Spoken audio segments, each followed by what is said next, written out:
Welcome to the webinar, Does Social Protection Cause Informality? Jointly organized by Women in Informal Employment, Globalizing and Organizing, WIEGO, the International Labour Organization, and the Inter-American Conference on Social Security. My name is Laura Alfers, and I'm the Director of the Social Protection Program at WIEGO. And please do interact with us on the Twitter with the hashtag SP.org webinar, as you can see on the slide. Thanks very much, Karini. In today's webinar, we have a great lineup of presenters who will be exploring the theme of whether and how social protection, with a particular, although not exclusive focus on social insurance, impacts labour market dynamics, and particularly levels of formality and informality. And today we'll be presenting a set of new research papers generously funded by the Swedish Development Agency. Before we begin, I'll start with a few comments about why this is an important topic for WIEGO. Firstly, the idea that certain forms of social protection, in particular those which combine non-contributory and contributory components, may cause significant increases in informality or decreases in formality, poses a real challenge to governments trying to draw on all available tools in order to expand the fiscal space and extend social protection to those who are uncovered. And many of those who are uncovered, we know, are workers in the informal economy. And so we want to examine these claims very carefully. Secondly, we are concerned about some of the assumptions which often underpin work on labour market social protection interactions. And that is a voluntarist view of the informal economy, where all informal workers have perfect choice as to where they are positioned within the labour market. While this might be true for some workers in the informal economy, it is certainly not true for all, and it can distract from the very real structural barriers which exist to decent work and from the work needed to address those barriers. So today's session revolves around 3 presentations and 2 commentaries, which will ground the research work in their policy context, commentaries from our partners at the Inter-American Social Security Conference and the International Labour Organization. We'll start with a review of existing studies which have looked at social protection labour market interactions, followed by some new empirical work on Mexico's health insurance program, reworking the data on Seguro Popular, now discontinued, but which has been considered one of the natural experiments, allowing economists to examine social protection labour market interactions towards formality and informality, and perhaps most famously popularized by Santiago Levy's work, Good Intentions, Bad Outcomes. And in the final presentation, we link these discussions about labour market impacts more closely with debates around social protection financing and the role of contributory forms of social protection within the financing mix, asking the question, is it really reasonable, as some have suggested, to dispense with social security financing as a tool to expand social protection? So without further ado, I will hand over to the first of our presenters, Ms. Monica Orozco Corona, who will provide an overview of what the literature says about social protection and labour market impacts towards informality. Monica is the director of the think tank Genders.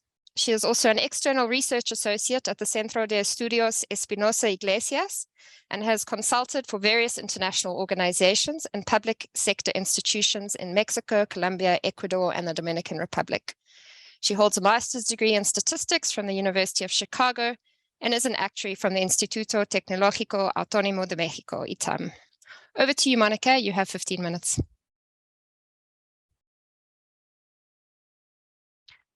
Thank you very much, Laura. Thank you, WIEGO, and the organizations present here today to help us disseminate this work that we conducted with WIEGO, my colleague Roberto Vélez Grajales, and myself. And if you can please help me with the first slide.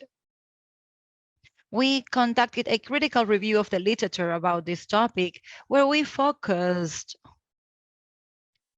on addressing some key questions for this topic. First, how many studies attempt to make an empirical assessment of the impacts of social protection in formal and informal work? What its geographical and thematical focus, methods, data, definitions used, and how rigorous are their methodologies? And this then gives place to their credibility.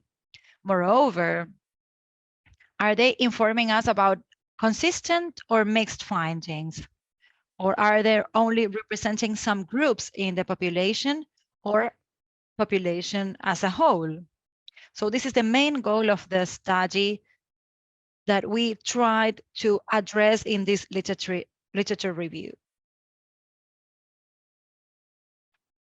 So with this logic, we conducted a synthetic review of the economic logic of the literature, considering whether authors are linking financial and social perspectives in the research or only more to the finance side, with gender perspective included, of course, in order to portray if these effects that are being documented are different in men and women or for certain groups of the population. And with this, we have a document summarizing the methodological challenges, the definition, and the way in which informality was measured in the investigations or research, and how the different social assistance programs and its features, as well as other factors conceptually linked to informality, are considered in the models and analysis conducted.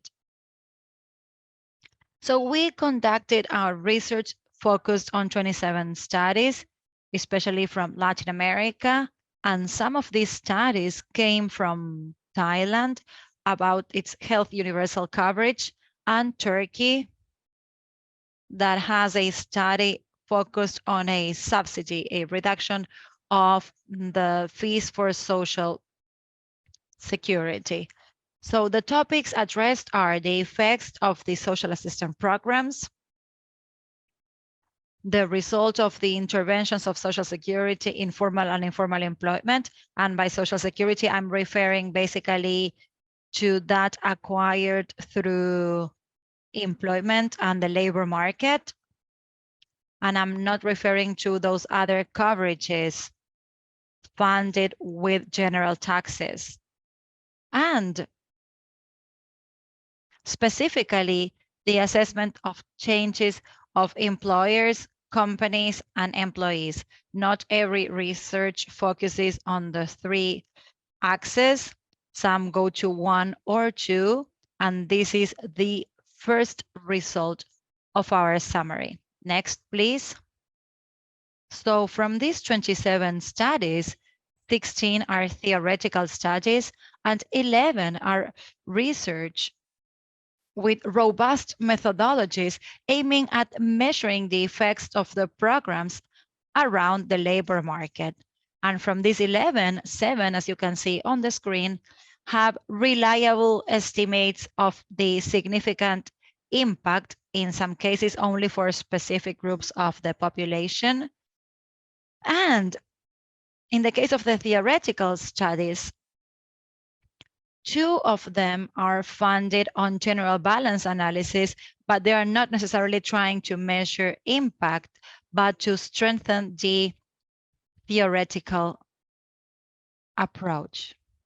Our methodology was the following. We attempted to identify the effects on the labor market, detecting in each study. First, the concern expressed by the authors about the thesis on perverse incentives. What justifications and arguments were they using according to their own contexts?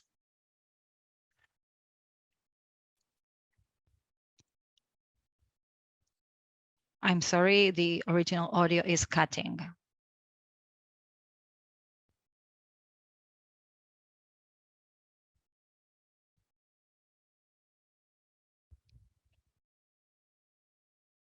Okay, we seem to have a bit of a Monica, you're back with us. You cut out for a short while there.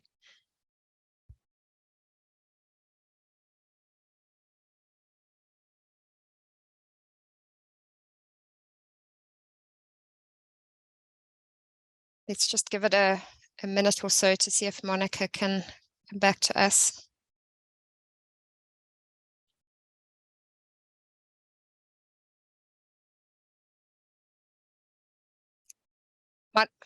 Monica, I think maybe Let you me- should turn your camera off.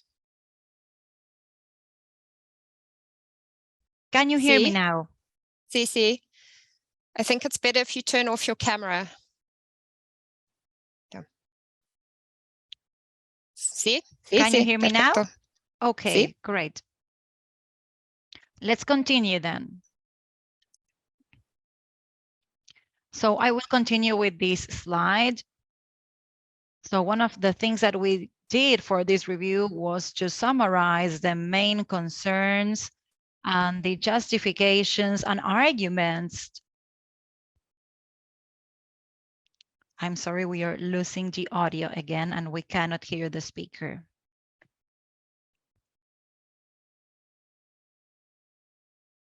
Okay, we seem to have lost Monica, unfortunately. So I think perhaps we will need to move on to our next presentation, and then hopefully Monica will be able to come back on and joining us. So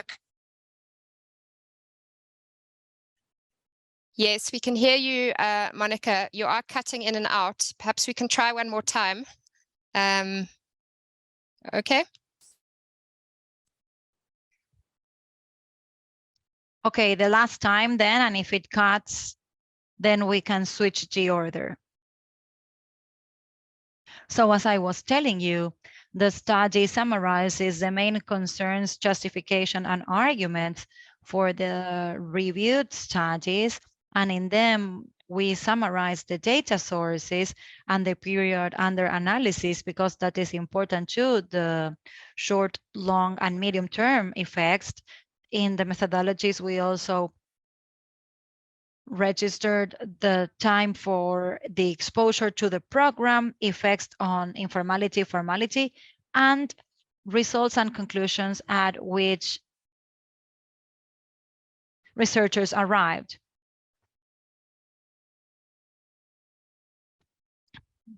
Our methodology attempted to identify these alternatives that might alter informal and formal employment due to the fact that there might be different mechanisms in place. For example, a reduction in the rate of transition from informality to formality. This would over-represent formality in the labor market. Or B, a reduction of the transition pace from inactivity to formality, and this could show a change in the percentage distribution. And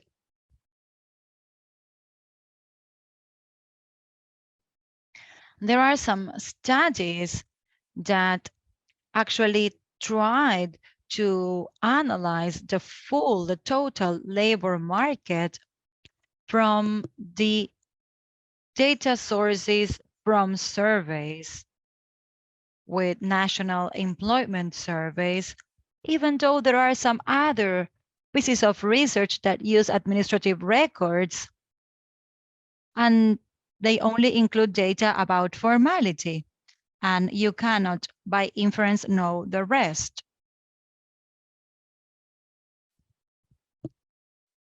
Also, we believed that it was very important for us to have this for each research.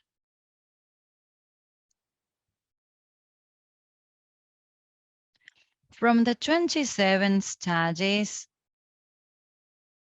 oh, you cannot hear me, right? No, we can hear okay.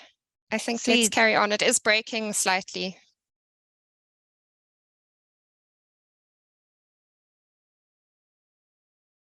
Yeah, but I wanted to go to the other slide.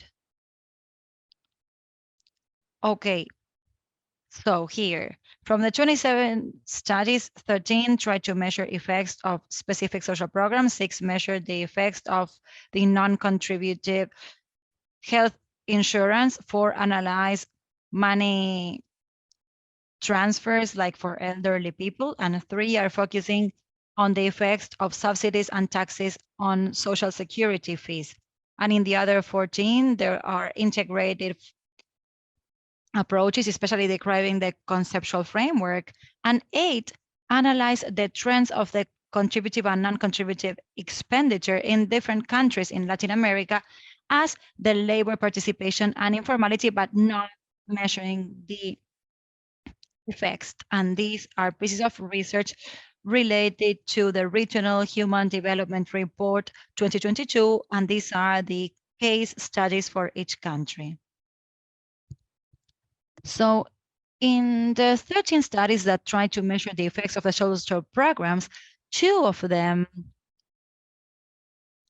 did not show or portray credible results because, from our opinion, they use control groups that are not appropriate, like the case of Bolivia that conducts the analysis trying to find the discontinuity by age group, and the other one is a study from Argentina that analyzes transfers to children, comparing households with and without children. 11 out of the 13 articles do present robust methodologies, but we cannot always know the mechanism through which we have these differences. And 4 of them show significant reductions in informality or increases of formality as a consequence of the reduction of taxes or increase in subsidies, like, for example, the reduction of the fees for the formal social security. And this is the summary of our research. So next now. Well, here we can see the different studies. In red, the first column shows a significant increase of informality or a reduction of formality. And all of these results are relatively small in size. And in the case of the green column, these are studies that have the opposite results because they actually say that there are reductions in informality or an increase in formality. So in each case, studies have an explanation that authors try to convey. And also we interpreted how these studies with the same types of data or information coming from surveys or administrative records might have different or opposing results. And this is basically related to the degree of specificity of the models used for the analysis, where poorer specifications or with variables that are not considered might give place to significant effects, given that the introduction of more complex models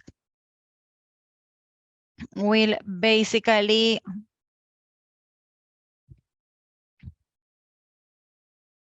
or may basically eliminate that. Next slide now.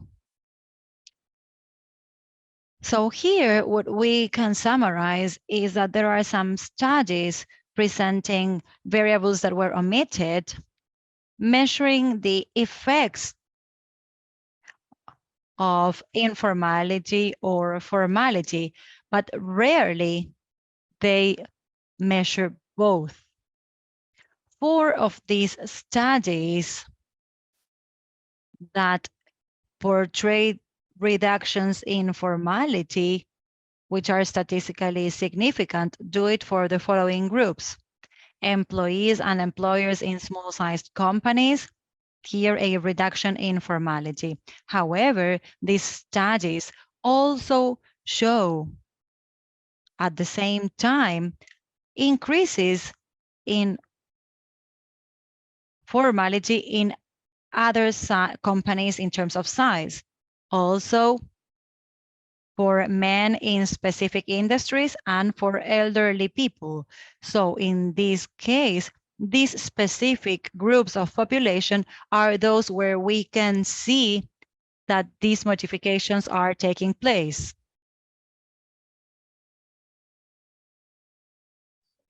And we can see here a summary, which basically categorizes all of the studies. And you can see in red those that have an increase in informality, and in green those that have an increase in formality. And you can see here a summary of how these changes are occurred in each of the columns. And we were able to identify the transition process by which it has occurred. So I don't remember, well, I don't know if you remember at the beginning of the presentation, I showed 7 potential ways in which the composition of the labor market could be altered, whether formal or informal. And here, for example, in the ASIC study that we have in the lower part, the letter A shows reductions in the transition of informality to formality. I'll go to the next slide, please. And I believe this is the last one. Well, I do have others, but this will be my last one here. So the effects are statistically significant for some specific groups of populations, and in some cases we have opposing results. In Mexico, in particular, we have 2 studies that, well, we are using the same data but different methodologies, and we have seen opposing results. And, well, fortunately, we will have the author of some of these studies after my presentation that's going to go diver into this topic. So we confirmed the specification of models and variables omitted, and that's an important factor of the conclusions achieved. And in Colombia also, we have a study that enables us to make this kind of analysis. So as we have more complex specifications, we also get non-significant results. And just as a closure, because I know that we are running out of time, we carried out, well, actually we made some recommendations regarding double contribution to Social Security in Mexico, for example. And there are no studies that are currently investigating that topic. And also we have made some recommendations on the quantitative and qualitative study of Social Security characteristics. We are not focusing so much on social protection because we believe that some elements of Social Security have to be studied so as to incentivize formality, given the evidence that we have from other countries such as Thailand and Turkey, where we've seen that Social Security is further analyzed. And with that, I would like to close my presentation. Thank you so much. Thank you, Monica. Despite our tech challenges, we got through it. And thank you for that overview. As Monica said, we're now going to go into a deeper dive with Dr. Enrique Serra, who will take us in looking at the question of Seguro Popular in Mexico, asking whether it really reduced formal jobs, as previous studies have shown. Enrique is the Frederick S. Addy Distinguished Professor of Economics at Michigan State University. He is a research affiliate at the Abdul Latif Jameel Poverty Action Lab, JPAL, and a founder of Que Funciona para el Desarrollo, which is a non-profit academic organization dedicated to Mexico's social and economic development. Previously, he was the director of the Centro de Investigación Económica at the Instituto Tecnológico Autónomo de México, ITAM. He holds a PhD in economics from Stanford University. Over to you, Enrique. So I'm going to try to make it short. This is a 15-minute presentation. And with a very concrete question, as you will see, the question is this one: did Seguro Popular reduce formal jobs? That's the question we'll be concerned about. And I'll explain why it's an important question. But first, some motivation. as you all know, a big fraction of the world's population work in the informal sector, more than half of the world's population. And this population is vulnerable, and a minority of them have access to social protection benefits like healthcare, pensions, etc. So this situation, it's likely unfair and potentially also costly. In fact, recent research, especially for developed countries, has shown that health insurance, food stamps, and other social protection benefits leads to better health and actually less mortality. So the big question around this discussion is the following: should the government provide social protection to informal workers or not? Ideally, we'd like to know what are the cost and benefits of doing that. And there is an argument on the cost side that we call here the distortion towards informality argument that says, look, providing social protection to informal workers could be very costly, not only in terms of fiscal burdens, but in terms of causing informality. And this is a common argument and was popularized by Santiago Levy.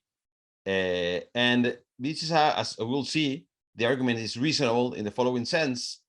If, like many social programs, they are provided under the condition, so providing a benefit under the condition that the person is informal, that seems immediately to generate an incentive to become formal, especially also if informal workers have these benefits without paying taxes. So under this distortion towards informality argument, these types of social protection programs for informal workers could cause informality. And actually, Seguro Popular is one of the prominent programs that actually does this. They condition the benefit on being informal. So why is this worrisome? If this argument is often paired with the additional argument that the informal sector jobs are less productive than formal sector jobs. If that is the case, then providing social protection benefits may decrease production and GDP. So while this argument is internally consistent and plausibly, we don't know if it is true. That is an empirical question that needs a quantitative answer. Furthermore, notice that I've been talking mostly about the cost of social protection, but of course, social protection has a benefit as well, and we need to include that in the calculation. So this paper is going to focus on the first question. So do social protection programs focused on informal workers decrease formal private sector jobs? That is the question we'll be dealing with. And we are going to examine this question in a particular context, the context of Seguro Popular. Seguro Popular is, as you will see, a very big social program done in Mexico for informal workers. So let me preview the findings first. We will find that there's no evidence that Seguro Popular caused an increase in the number of private formal sector jobs. So no decrease in the number of formal sector jobs. Second, we'll find that there's no effects on formal wages either. These two results, as I will explain, are complementary and support each other. And then at the end of the presentation, I'll discuss why this is just a factual result. This is just a fact. And we'll discuss why this is so. What are the mechanisms? Why this Seguro Popular is not causing decreasing the formal sector jobs, the size of the formal sector. So, okay, to do that, I'll have to give you just one slide of context or two slides of context. We're gonna study private sector workers, that is those earning a salary in the private sector. And these workers have access under current Mexican law to Social Security, medical services and care given by IMSS, which is a federal entity and is the largest provider of healthcare in Mexico. Registering workers with IMSS, it's mandatory, and they are subject to a payroll tax of about 24%. So IMSS is vertically integrated, and it operates as an insurer, collecting the premiums, but also providing the benefits and healthcare through its own networks of hospitals. And now the equivalent of IMSS for the public sector is ISSSTE. Okay, and together IMSS and ISSSTE provide health care to about half of the population in Mexico. Now, the other half that does not have a job that is registered in IMSS or ISSSTE had to rely on out-of-pocket expense mostly, and some underfunded government health services. So these two population form what I call informal workers that have no access to IMSS or ISSSTE, and what I call former private sector workers that are affiliated with IMSS. Okay, so what is Seguro Popular? Seguro Popular is a universal healthcare scheme that started operating in 2004, and that targeted the population not covered by IMSS, basically, and ISSSTE. Okay. Now, it is financed by taxes, by general taxes. Now, why study Seguro Popular? There's three reasons why I think studying Seguro Popular is important. The first one is just its size. Seguro Popular covers about half of the population of Mexico. So it's a very big program. It amounts to 1% of GDP in the expense. So why is that? Does that matter? Well, if we study such a big program and we fail to find an effect on informality or on formality, that is very suggestive that maybe a smaller program should have a smaller effect. So just the size, it's important. Second, Seguro Popular itself has featured in this debate, often given as an example of how providing social protection benefits to informal workers may increases informality. So we have an interest in itself. And third, it lends itself to a nice empirical design that allows us to study what is the causal effect of Seguro Popular on formal jobs. These are the three reasons why I think it's important to study it. So just to warm up, this is just from the population census in Mexico, and it was a fraction of the population that is covered by different systems, IMSS, ISSSTE, and as you can see in 2000, there was no Seguro Popular because it didn't exist. But the census is carried out every 5 years, and you can see that Seguro Popular, the red bar, starts increasing, and ultimately it's basically the biggest provider of healthcare in Mexico. And the second thing I want you to notice, this gray bar that says none, basically informal workers, keeps receding, while the blue bar, IMSS, almost doesn't change. So all the increasing coverage in Seguro Popular, according to this graph, comes almost entirely from those that were not enrolled in IMSS, in the private sector healthcare system. So this is already like suggestive that Seguro Popular coverage was not at the expense of IMSS. Okay, so what is the data I'm gonna be using in this study? These three kinds of data. We're gonna use IMSS data. Basically, IMSS, as I told you, the law mandates that all private sector employees in Mexico must be registered with IMSS, and about half of all workers in Mexico are actually. The rest in violation with the law. So we're gonna study former private sector jobs, and those are defined as those registered with IMSS. And with IMSS, we have by municipality, which there's like almost 2,500 municipalities in Mexico. By quarter, we have the number of workers registered in that municipality with IMSS and their salary. And also we could follow workers individually. We can follow them through time if they're working in IMSS or not, and how much are they earning. We also have data from Seguro Popular, and we know when a municipality implemented Seguro Popular, and then we have some employment surveys. So maybe this is one of the most important slides in the presentation. we're mainly concerned with three hypotheses. The hypothesis one is that Seguro Popular decreased the number of workers registered with IMSS. And why this is one of the major hypotheses of the distortion towards informality view, because that view predicts that when a municipality implements Seguro Popular, which is only targeted towards informal workers, of course, these informal workers are formal workers are going to see that now they have access to health in the informal sector without paying taxes, and they're going to switch to the informal sector. That's the argument of distortion towards informality view. So we're going to test that implication. Is it true that Seguro Popular causes the number of formal jobs to decrease? Yes or no? Second hypothesis, it's related, but now we look at we follow workers through time, and we see that if a worker working in IMSS is more likely to stop working in IMSS as soon as her municipality implements Seguro Popular. Yes or no? And the third hypothesis is about salaries, not about quantities, or not about jobs.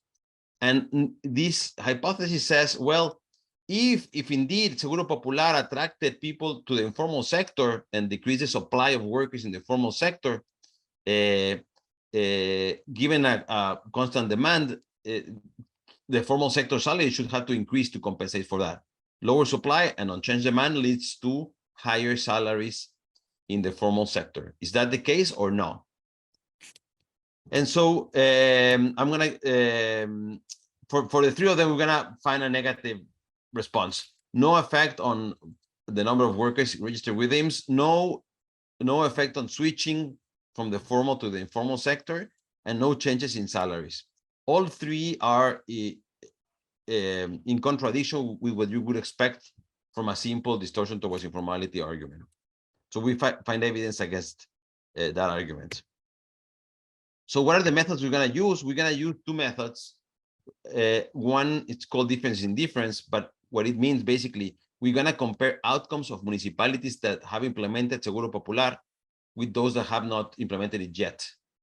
And we also use in the paper another methods of instrumental variables that I won't have time to present here, but it's in the paper. Okay, so what do we find? We find first, hypothesis one, we find that there's no effect on the number of formal jobs. What am I plotting here? In the x-axis, 0 means when a municipality implements Seguro Popular, and if you go to the left, this is quarters before that municipality implemented Seguro Popular.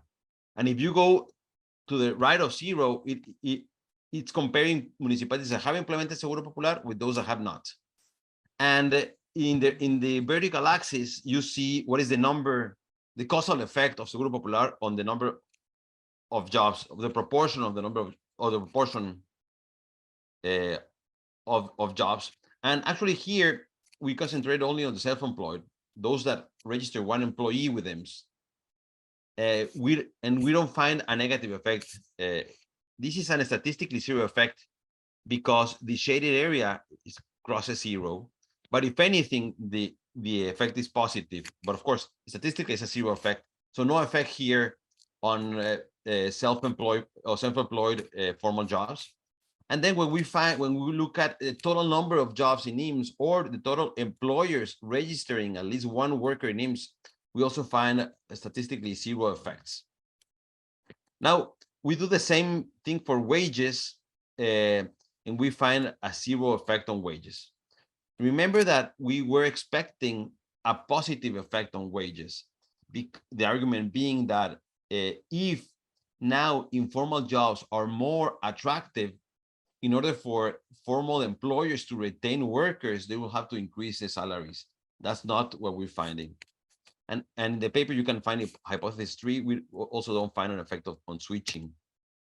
So those are the main results. Now, a natural question is why could this be happening if just superficially the distortion towards informality argument seem tight, seem logically consistent? So why are we not finding the effects predicted by that argument? And there's many conjectures. I'm just gonna list here 3 of them. First conjecture why Seguro Popular is not causing informality is that Seguro Popular is not valuable enough. So the health benefits promised by Seguro Popular are not enough to overcome the switching cost to lure workers into the formal sector. Why could this be the case? Well, if IMSS has better health services in many ways, spends more resources, has more doctors, more nurses, and covers more diseases. So this could be one reason why Seguro Popular is not causing informality. A second reason is that just informal and formal sectors are kind of segmented. So segmented in many ways, segmented geographically, as in the paper, you can see that some municipalities have big informal sectors and some municipalities don't. Segmented in terms of industries, agriculture and livestock have a lot of informality, but others do not. And so that the skills of formal and informal workers may be different and may be hard to transfer. So they're not close substitutes, formal and informal workers. A second related possibility here is that workers themselves are different in observable ways. They have different education, they have different ages, and they have many characteristics are different. We conduct this test for the few observable variables in employment surveys, and indeed we reject the hypothesis that they're equal. So these are different workers. Conjecture 3 is that even for the same person, we're able to follow the same person across time. And when they switch from a formal to the informal sector, we detect a decrease of 8% in the wage. So informal sector jobs, according to this survey, pay less. So there could be a resistance to go and earn less, even though Seguro Popular gives you some health care. So just to conclude, this paper evaluates the effect of Seguro Popular on the number of formal jobs and wages. And we find that Seguro Popular did not decrease the number of formal jobs, nor did it cause private sector workers to quit their private sector jobs and go to work in the formal sector, nor do we find evidence of changes in wages in the formal sector. Now, as the previous speaker told us, there's many studies studying this. Most, in my own review, most of the papers use employment surveys, which have problems because employment surveys in Mexico are not representative of the municipality level, which is the level at which the Seguro Popular was implemented. The paper, there's only one exception that I could find, Bosch and Campos, which is a very good quality paper. We find the results are not robust to using better data and newer methods, better methods. So I guess our perspective is that already the literature and this research points towards Seguro Popular not causing more informality or less formality. Now, this does not mean that Seguro Popular had an optimal design in any way, and other alternatives could even do better. So finally, this is the final slide. In my mind, the next step of Seguro Popular, notice that I've been focusing only on cost. What is the cost in terms of informality? But of course, we care about the benefit. Actually, that's in the first place why Seguro Popular was created, to give some benefit. Even if there were some costs, which we are not finding, even if there were some costs, we have to weigh that against the benefit. The other thing, what kind of benefits? Well, we could think of benefits in terms of health, but also in terms of, ironically, also in terms of productivity. Having a healthier labor force may improve labor productivity. And this is still an unresearched question for developing countries. And I think that's it. Thanks so much, Enrique, and yeah, quite a noticeable result, considering how important Seguro Popular has been in the discussion around social protection and informality linkages. Thank you very much for that. So let's turn now to some reflections on what impact this kind of research and academic debates might have on policy and practice in the Latin American region in particular. And then this is where these sort of discussions have been most pronounced. And for that, we'll turn to Ms. Vanessa Sterlinowski, who is the Executive Director of Projects and Research in the Secretariat General of the Inter-American Conference on Social Security, from where she coordinates technical assistance, accompaniments, research, and evaluation of the Secretariat General. She is also a lecturer in the Faculty of Economics at the National Autonomous University of Mexico. Vanessa holds a Master's of Science in Social Policy and Planning in Developing Countries from the London School of Economics and a Bachelor in Economics from the Autonomous Technological Institute of Mexico. Over to you, Vanessa, and welcome.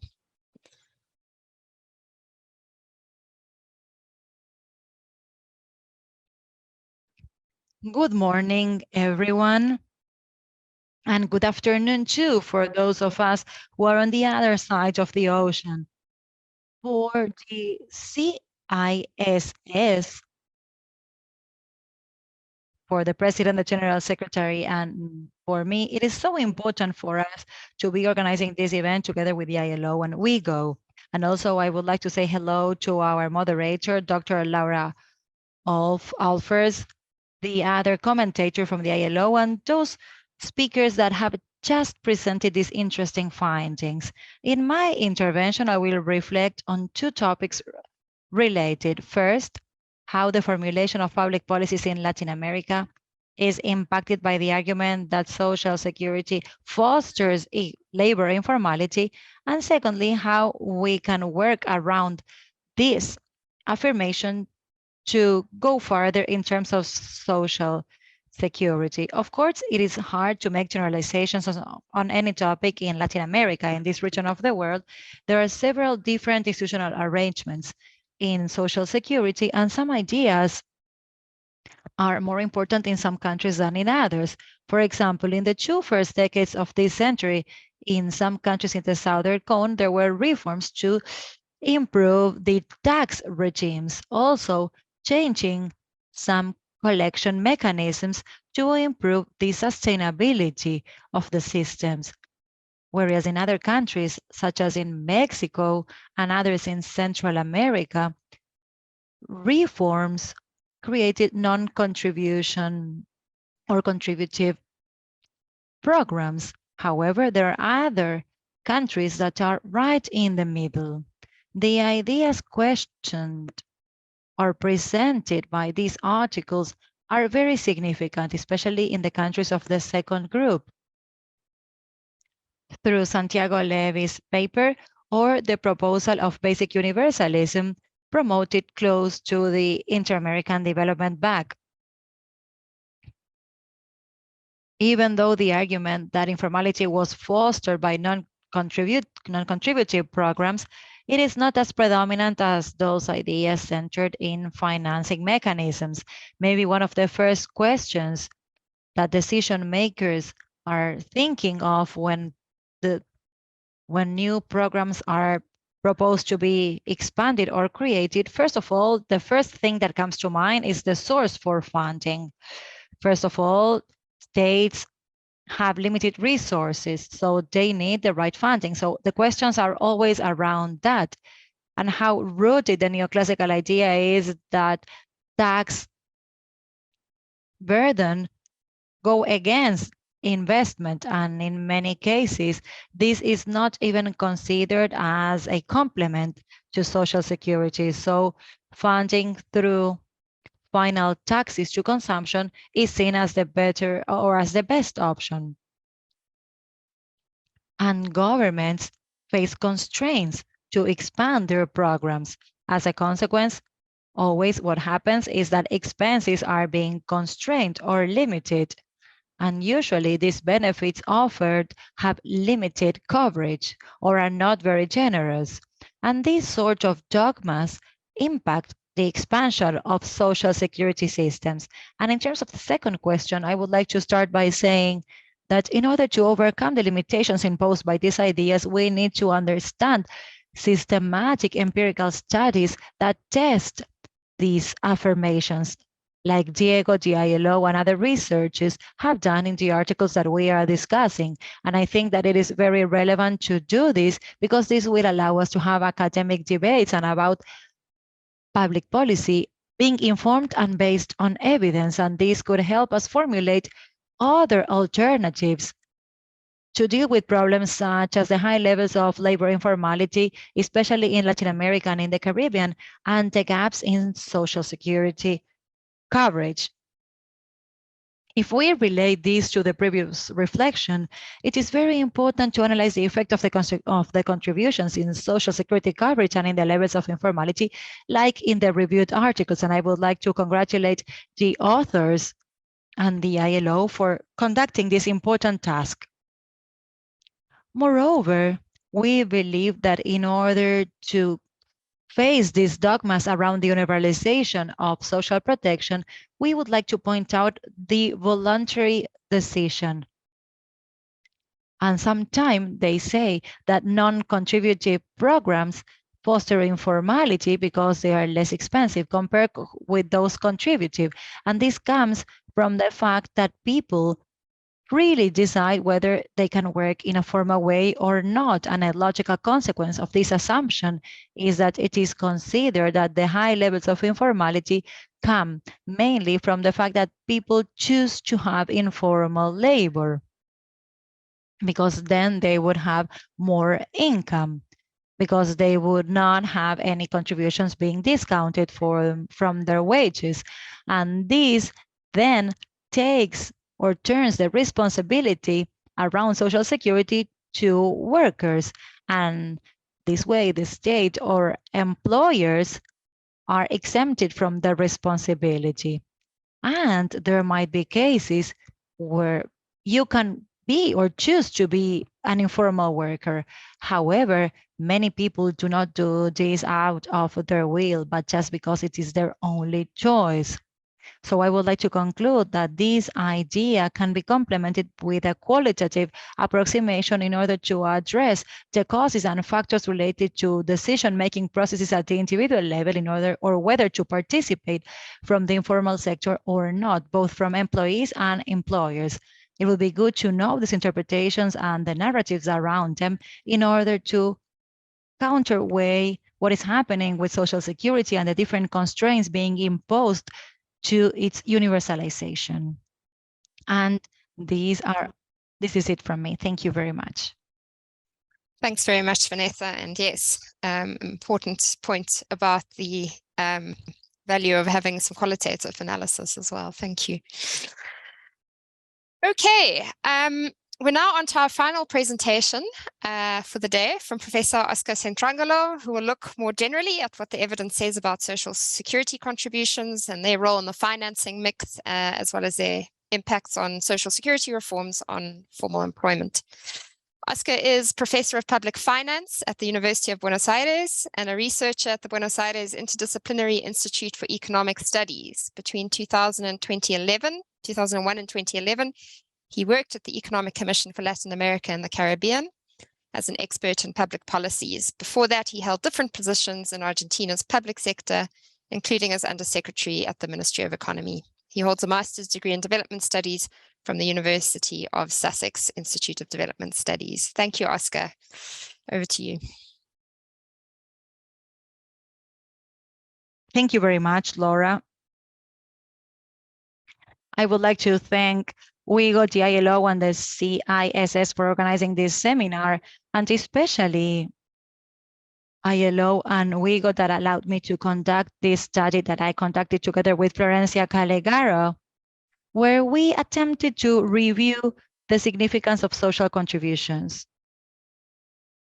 Additionally, it is a pleasure to share this presentation with you because actually this is very much related to what has been presented by Enrique and Monica before me.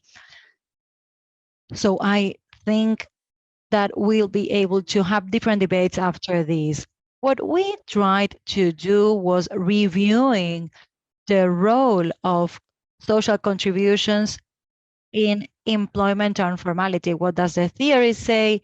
What is the evidence available? And we will see that after the evidence and the theory, And as I said before, this is related to the previous presentations. So the main motivation for all these papers, as we all know, is the need to expand social protection, especially in those regions where there is high informality and contributive social security has not achieved its final goal. So there, we encounter an issue that has been strongly debated for some decades now, and especially with a debate that also was present during the pandemic, which is it reasonable to maintain contributory financing? Well, this is what I was just trying to tell you. And one overview to start is this idea of the relationship existing between contributions around social security and informal labor. The first vision tells us that European countries, which are usually more developed, and also those in North American countries, where there is smaller levels of informality and different levels of contribution rates. Informality related problems are more present in less developed regions and in several different ways. So this is the first incentive for us to deepen on this discussion, where we know that the evidence implies a quite complex reading. So let's review now the justifications for contributory financing. We all know that at the beginning, there was an idea of pooling risks, but an important point here is that even though the focus of the debate is usually around social provision and pensions, this discussion should have special or different access according to what is it that we are discussing. Because one thing is to protect the elderly, and of course there we have the traditional argument of softening consumption and trying to force formal workers to save some part of their wages so that they can have income when they cannot keep on working. And a similar situation happens with unemployment insurance, when the idea is to maintain the level of income in the case of unemployment. And in terms of health insurance, the situation is quite different, because there are less arguments justifying the different coverage between informal workers and formal workers. And this is why the reforms in the past few years, for example, the case of Uruguay or some reforms in Colombia, Costa Rica, they are now trying to have the same type of coverage between those who are contributing and those who are not. So there are different reasons for which the existence of contributory financing has been justified, like the ones that I have just told you about, plus other administrative ease, political support to the expansion of social security, etc. So what does the economic theory say in front of this evidence? Well, of course, changes in contributions will impact on the wages or the demand depending on the supply and demand. We are in areas where, as Vanessa has just explained, workers are not those who decide to be formal or informal. Very often they are forced into that situation. Now, the theory is very clear, and it points out that when workers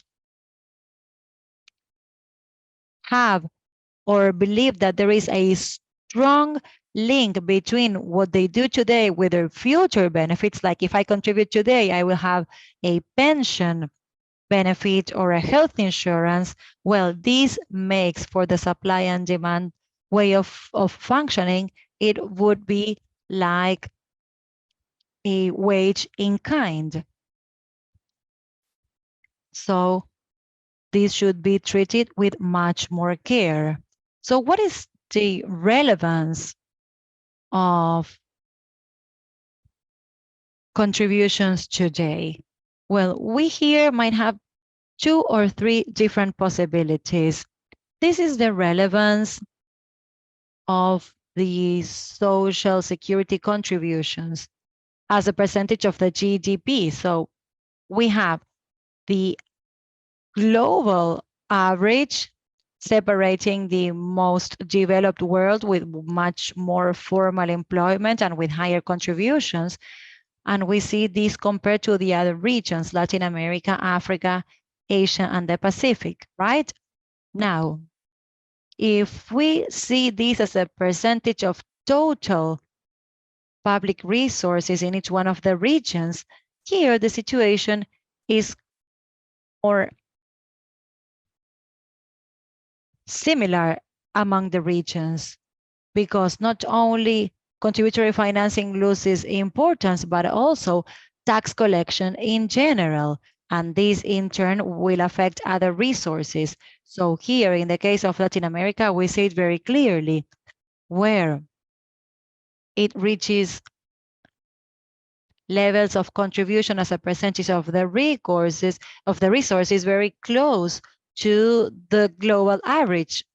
And here we're going to be discussing a problem related to the funding of social protection in general, where tax collection also has problems, and in general, it is hard to collect the most important taxes in terms of redistribution, especially income tax, right?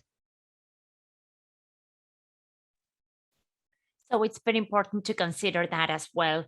And lastly, what we have here for the different pensions is the contribution rates. So here the gap is smaller because, for example, we have Northern America and the rates here are quite lower than in Latin America or Africa or Asia. But what we have to consider here is that these are rates, tax rates that have an impact on a higher approval percentage because of the greater formality. After this theoretical and factual review, what we do in our paper is to make a review of the existing evidence. So there is an important number of studies that try to review empirical evidence. And as Monica was saying before, for the studies that she reviewed, in this case, there are some issues when trying to find studies that have strong conclusions, so as to say. So evidence is not clear enough on these studies, and of course, there are some challenges in terms of how to define a control group in the case of the impact study. And there is a limited knowledge on the legislation, databases, and so on and so forth. But in general, when we try to make a summary of the different studies that we have reviewed, what we find is that basically there is no significant impact on employment regarding the idea of reducing contributions. And we are not going to dive into this, but this is for you to have an idea of the different studies that we have gone over. These are from different countries, and many of them are developed countries, but there are some of them that are from Latin America and some other regions. And what we find here is, first of all, that these studies in general are targeted to specific groups, where the impact on employment is not clear at all, except for some specific studies for very specific groups as well. And it seems that the impact on formal employment hasn't been studied because there is not enough information to do so, and there are no skills. So what we did was to review specifically this information in the case of 83 countries where we reviewed the relation between informality and contributions, and our findings are that the contributory levels do not give any kind of clear explanation on the informality level, and actually informality, as it is supposed, depends on different factors.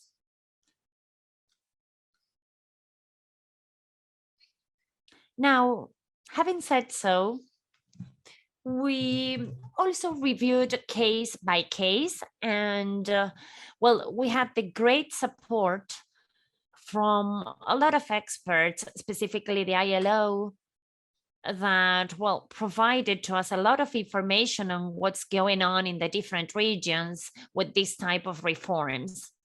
And so we made a kind of typology of cases where there's been a reduction on contributions or contributions cuts. And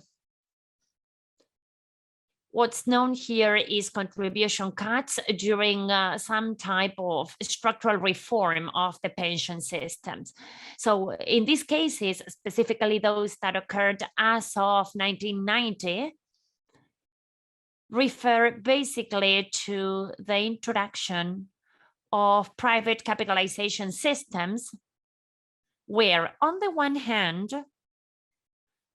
there is an idea that in a private capitalization system, the worker is going to be more aware of what he's contributing for his retirement. But at the same time, in almost all of the cases, there's been a reduction on the total contribution, basically linked to the loss or the reduction of contributions by the employee.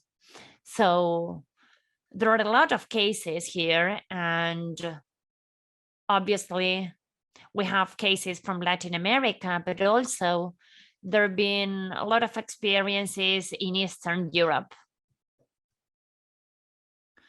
And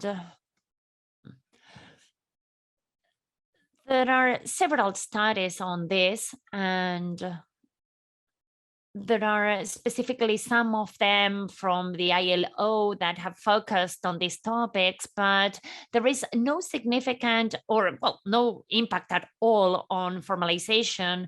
But what this kind of reform has generated is a very important tax weight or burden on systems that start capitalizing some resources. So in that case, on the public account of these countries that are going through these reforms, there is a very strong negative impact that in some cases has involved macro-related risks, which are quite evident. And, well, have had no impacts on formalization. And in any case, when there is an impact on the social protection coverage, it is related to the response to these reforms that is associated to non-contributory systems. So again, it has a great impact on public accounts because resources, the previous resources of the system, are being lost. Apart from this, in the world, there is a great number of examples of contribution cuts for specific groups, for the youth, for specific sectors in the industry and also for certain areas, for certain regions. In some countries, there's been contributions cuts for some regions so as to promote formalization or a certain type of employment in that region in particular.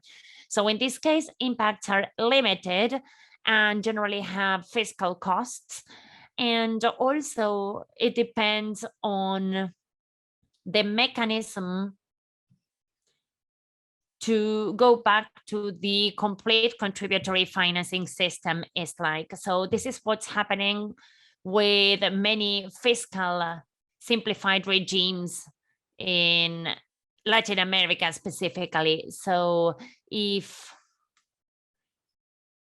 the full formalization of these sectors is not promoted, the sectors that are being supported in this transition, it implies a midterm fiscal cost that also affects the sustainability of the whole thing.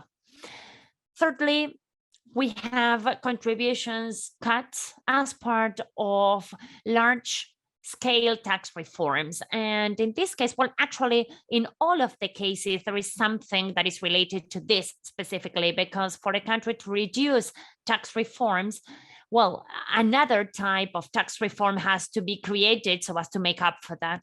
So in general, these reforms in developing countries with high levels of informality are more related to the expansion of consumption taxes rather than rent taxes. And this has quite a significant impact on the country. And the last group here are those cases where there have been contribution cuts specifically during an extraordinary situation. And the clearest case here is what's happened during the COVID-19 pandemic. And these are extraordinary situations. And well, this is what's being discussed currently in many countries. How could they overcome such an emergency situation and go back to normal? So there are two cases that require specific analysis. And these are the cases that have introduced capitalization systems. And during the pandemic, they have not reduced contributions, but rather they have retired accumulated funds. And of course, this will have an impact, and this is being analyzed. And as part of this list, we don't have a fifth group that's very specific of Argentina, my country, that is also noteworthy. In countries where there is a high rate of inflation, an anti-inflationary program could include the idea of a fixed exchange rate. And in some cases, the reduction of contributions on wages has been proposed as a way to reduce the labor cost. And well, this is a very specific case that also has very high tax costs. So I will wrap up here. I see that Laura has turned her camera on, so probably I'm running out of time here.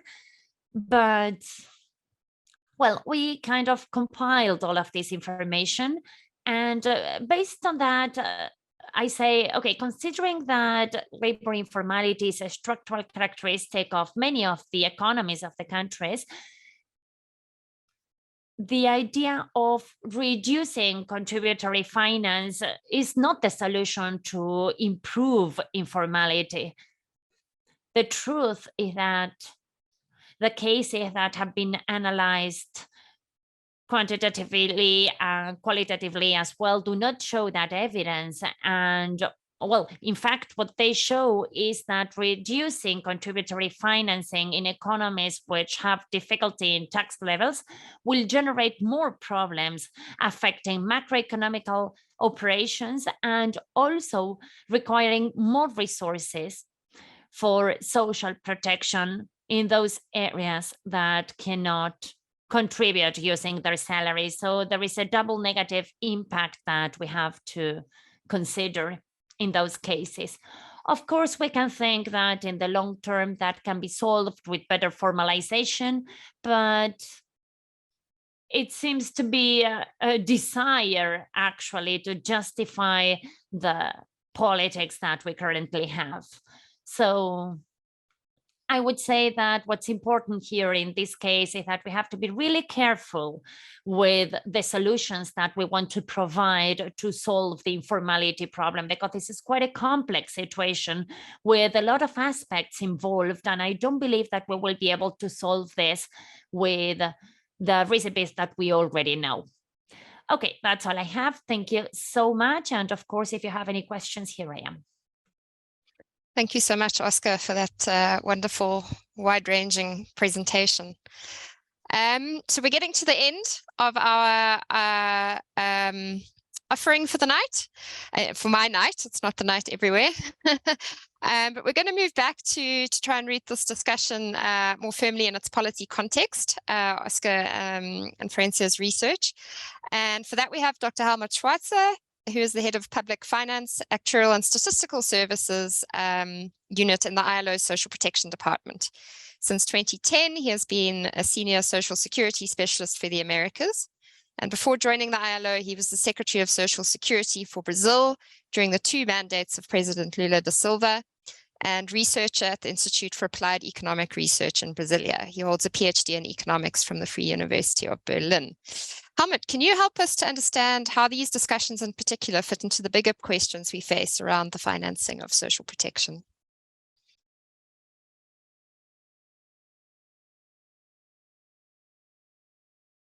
Yeah, sure. I'll go in Spanish. And well, first of all, I would like to thank Diego, the CISS for organizing this webinar. And well, I'd like to make some comments on the presentation and the document by Florencia and Oscar on the relevance of contributions to social security. And well, we have been involved in that work, and I would like to congratulate the authors and also Florian and Laura from WIEGO. And I would like to say that for us, this document is really pertinent because it is about a key topic for financing and sustainability of the social security systems, not only for Latin America and the Caribbean, but on an international level. So in the specific case of the Americas, by means of the CISS, we have a great number of participants. These systems have been historically developed based on the contributory principle, and they have expanded themselves, and during the 20th century the economies were being developed and the markets created formal employment, and also the legislation enabled the legal and effective expansion of the systems. And then in the second half of the 20th century and in the recent decades, the tax or contributory regimes have also incorporated the more challenging groups, those which are more difficult to cover because these are not made up by standard employees, by rather employees that receive a monthly wage periodically. But adapting this, it was possible to reach out to waged workers as well in many countries. In Latin America and the Caribbean, as was said before, there was an extension of non-contributory contributions financed by taxes, mainly in all of the countries during the latest decades.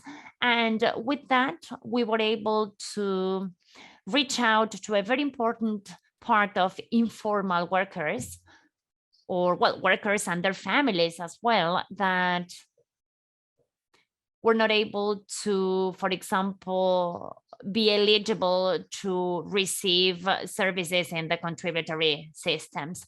So what's clear for me, considering all of the presentations, is how important this contributory principle is as one of the main parts of the social protection systems, together with tax-based financing that enables to go beyond and to look for universality in terms of coverage. In Latin America, we've also seen in Oscar's presentation that contributions collection corresponds to 4% of the average GDP in 2019, which is quite an important part of the financing of social protection in many of the countries.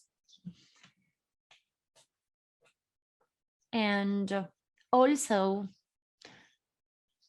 in the document, it's very important to verify that this thesis of negative impact for employment and formalization due to social contributions is an impact that comes from the conventional economy theory, and that there is no necessarily clear empirical evidence that supports that. So there are a lot of factors, many elements that can have an influence on the level of formality and the generation of employment of each country. In the case of the ILO, we have promoted social contributions since the very beginning as a very important and clear source of financing for social security, and also Agreement 102 from the ILO that has to be with the minimum regulations for social security says that employees, the state employers, have to share finance by means of contributions and taxes.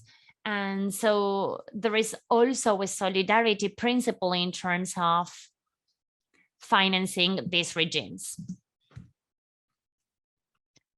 In order to show that the labor market is very complex and it is not a market that works in a linear way, we could also pay attention to the discussion about the transition from informality to formality that the ILO has promoted in Latin America and in other regions of the world, from recommendation 204, discussing the most integrated approaches in the transition and how to foster this transition from informal labor to formal labor.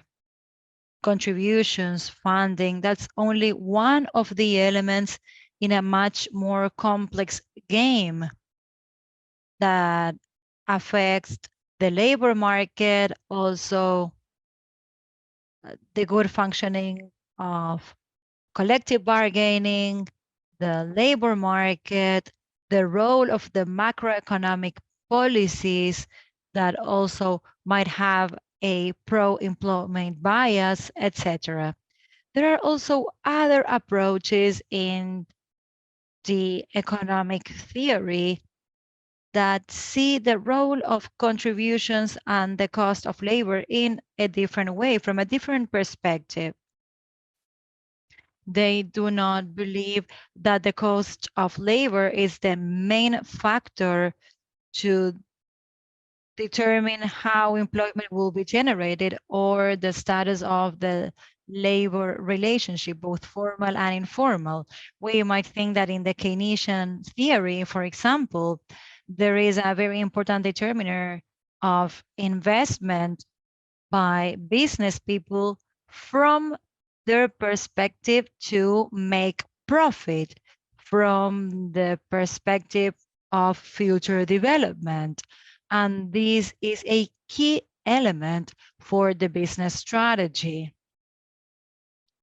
There's another school of thought in economics, which is the neo-Schumpeterian school, which focuses on innovation, technological development, and which states that competitivity in growth, the development of a company in the associated labor market, has as key factors those components from systemic competitiveness, which are the obtention of funding for the company, R&D, articulation of networks, access to markets, and also, why not mentioning social protection coverage, the impact of social protection on fewer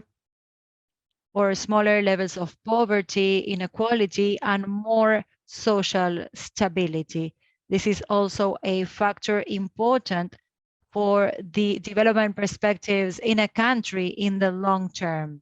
So now I will finish, and I hope that the document and the presentation can be useful for the debate in Latin America, in the world, about how important it is to have a balanced funding for social security systems that still need social contributions supplemented or complemented by taxes and other sources. So congrats and thank you very much. Thank you very much, Helmut, and for ending on perhaps the key message, calling towards a more balanced approach towards financing of social protection, which can include all the tools we have available, because we certainly aren't going to get to universal social protection by excluding some of our most important mechanisms we have for collecting contributions. So we've run out of time, which is not a surprise. But my colleague Florian Jurgens-Grant, who has also been absolutely instrumental in putting together this webinar, has also done a great job of fielding many of the questions in the question box, as of some of our presenters. So I hope you feel the questions have been answered, but of course do reach out to us if you have any other questions that you would like to bring up. We should point out, I saw many questions in the box about, where can we get links to the papers? Many of these papers are in production at the moment, but they will be coming out shortly on the WIEGO website, www.wiego.org. And certainly there will be alerts through the WIEGO channels, as well as our partners to these papers as they're ready to share, and they will include all of the references that people were asking for. Just to say a big thank you for joining us this evening from my team at WIEGO. This project really has been about, highlighting the economics of social protection from a more heterodox approach than is often taken. And I hope you've enjoyed listening to some of the great products that have come out of this research project. Thank you very much, and keep well. Goodbye.